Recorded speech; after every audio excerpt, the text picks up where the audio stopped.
வணக்கம். இன்றைக்கி நம்ம பார்க்க போகிற சமையல் ஒரு சூப்பரான சிக்கன் கடாய் ரைஸ் எப்படி செய்யலாங்கிறத பார்க்கலாம். டேஸ்ட் நல்லா அட்டகாசமாக இருக்கும். லஞ்ச் பாக்ஸ்க்கெலாம் இது மாதிரி செஞ்சு கொடுத்து விடுங்க, அருமையாக இருக்கும். வாங்க அது எப்படி செய்யலாங்கிறத பார்க்கலாம்.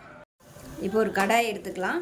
இதில் பார்த்தீங்கன்னா 1 டேபிள் ஸ்பூன் வர கொத்தமல்லி, அரை டேபிள் ஸ்பூன் சோம்பு, அரை டேபிள் ஸ்பூன் மிளகு, அரை டேபிள் ஸ்பூன் சீரகம், 2 துண்டு பட்டை, அதாவது பெரிய சைஸாக இருக்கிறதுனால 2ஆக உடச்சி வச்சுருக்கேன். அதே மாதிரி 2 கிராம்பு, இது எல்லாத்தையும் வறுத்துக்கலாம். ஒரு நல்லா வாசனை வர அளவுக்கு வறுத்துக்கலாம்.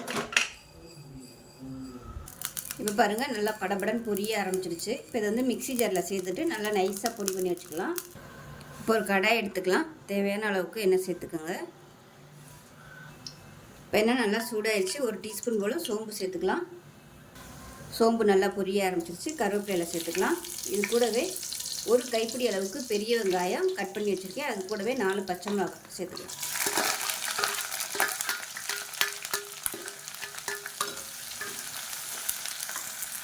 வெங்காயம் வதங்குறதுக்கு உப்பு சேர்த்துக்கலாம்.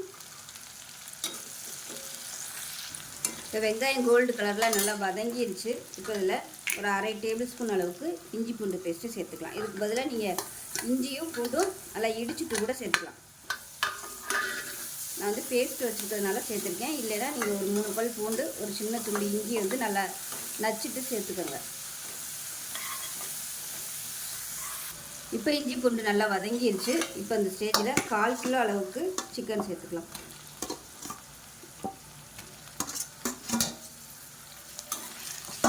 இப்போ இதை சேர்த்து எண்ணெயில் பரட்டி விட்டுக்கலாம்.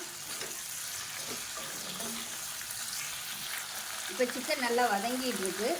1/4 டேபிள் ஸ்பூன் அளவுக்கு சிக்கன் மசாலா சேர்த்துக்கலாம். சிக்கன் 65 இருக்கும் இல்லையா, அந்த மசாலா தான் சேர்க்குறேன்.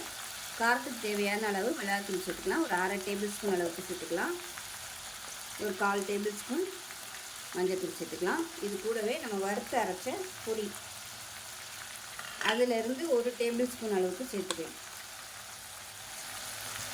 இவ்வளோக்கு மீதி இருக்குது. அடுத்த தடவை நம்ம யூஸ் பண்ணிக்கலாம். இப்போ பாருங்கள், மசாலா சேர்த்து நல்லா வதக்கியாச்சு. இப்போ இதில் கொஞ்சமாக தண்ணி சேர்த்துக்கலாம். ஒரு 1/4 டம்ளர் அளவுக்கு தண்ணி சேர்த்துக்கிறது. அந்த சிக்கன் வேகிறதுக்கு மட்டும் தண்ணி சேர்த்துக்கலாம். இப்போ அதை மூடி வச்சிடலாம், சிக்கன் வேகட்டும். இப்போ எப்படி இருக்குன்னு பார்க்கலாம். இப்போ பாருங்கள், சிக்கன் வந்து நல்லா வெந்திருக்கும். வெந்துருச்சா இல்லையா நல்லா செக் பண்ணிக்கோங்க. இப்போ இந்த ஸ்டேஜில் 1 டம்ளர் அரிசி, அதாவது 100 கிராம் அளவுக்கு அரிசி எடுத்து வடித்து வச்சுருக்கிறேன். இந்த மாதிரி ரைஸுக்கு வடிச்சிங்கன்னா தான் உதிரி உதிரியாக வரும்.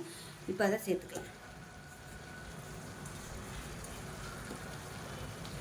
சேர்த்துட்டு நல்லா மிக்ஸ் பண்ணி விட்டுக்கலாம். அடுப்பு மீடியத்தில் வச்சு நல்லா மிக்ஸ் பண்ணிக்கலாம். கொஞ்சம் கிரேவியாக இருந்துச்சுன்னா தான் உங்களுக்கு சாதம் அந்த டேஸ்ட் எல்லாத்தையுமே இழுத்துட்டு சாதம் நல்லா வரும். ரொம்ப ட்ரையாக வச்சு கிளற வேணாம். கிளறிட்டு ஒரு 2 நிமிஷம் அப்படியே சிம்மில் விட்டிங்கன்னா உங்களுக்கு நல்லா போய்ட்டுருங்க.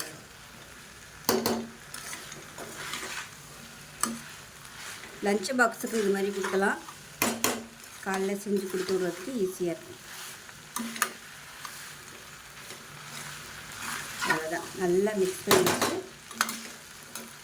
பண்ணிவிட்டு உப்பு டேஸ்ட் பண்ணி பார்த்துக்கோங்க. இது வந்து நல்லா அமுக்கிடலாம். அப்படியே அடுப்பு நல்லா குறைச்சி வச்சுக்கோங்க. மூடி வச்சிடலாம். இப்போ எப்படி இருக்குன்னு பார்க்கலாம். நல்லா 1 நிமிஷம் சிம்மில் விட்டாச்சு. இப்போ கேஸ் அமர்த்திடலாம். அவ்வளோதான், அருமையான ஒரு கடாய் சிக்கன் சாதம் ரெடி ஆயிடுச்சு. சூப்பராக இருக்கும். லஞ்ச் பாக்ஸுக்கு இது மாதிரி செஞ்சு கொடுங்க. டிஃப்ரெண்ட்டாக இருக்கும். எப்பயும் போல் பண்ணாமல் இது மாதிரி செஞ்சு சாப்பிடுங்க. டேஸ்ட் நல்லா அட்டகாசமாக இருக்கும். ஸோ இதே மாதிரியே செஞ்சு பாருங்கள். செஞ்சு பார்த்துட்டு எப்படி வந்துச்சுங்கிறத சொல்லுங்கள். வீடியோ பிடிச்சிச்சின்னா லைக் பண்ணுங்கள், கமெண்ட் பண்ணுங்கள், சேனலை சப்ஸ்கிரைப் பண்ணுங்கள், பக்கத்தில் பெல் பட்டனையும் ப்ரெஸ் பண்ணுங்கள். நன்றி.